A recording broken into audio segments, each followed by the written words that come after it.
এখন যে ভিডিওটা দিচ্ছি এটা হচ্ছে জিন ছাড়াইবার তদবির। প্রথম থেকে ভিডিওটা শেষ পর্যন্ত দেখুন। আমার চ্যানেলটা সাবস্ক্রাইব করবেন। ব্যক্তিগত যে কোনো কাজের জন্য স্ক্রিনে দেওয়া নাম্বারে সরাসরি ফোনে বা হোয়াটসঅ্যাপে যোগাযোগ করে যে কোনো কাজ করিয়ে নিতে পারবেন দেশ বা দেশের বাইরে থেকে।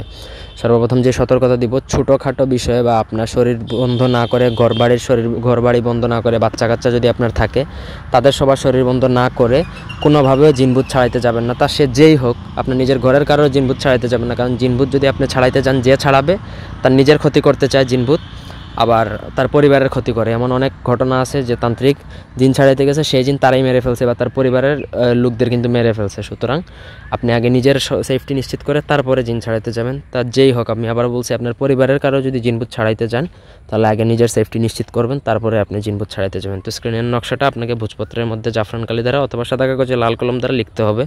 পাক পবিত্রতা 100% পাক পবিত্র থাকতে হবে, এক ফুটাও যেন নাপাক না থাকে। শরীর নাপাক থাকলেই কিন্তু আপনার উপর ইফেক্ট চলে আসবে।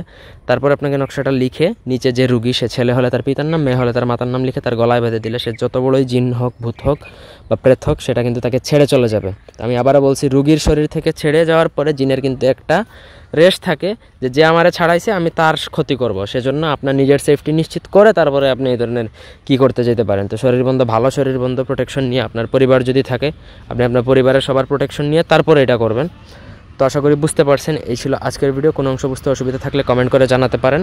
আর ব্যক্তিগত যে কোনো কাজের জন্য আপনার চাইলে আমাদের সাথে স্ক্রিনে দেওয়া নাম্বারে যোগাযোগ করে যে কোনো কাজ করিয়ে নিতে পারবেন দেশে বা দেশের বাইরে থেকে। ধন্যবাদ সবাইকে সাথে থাকার জন্য। আল্লাহ হাফেজ।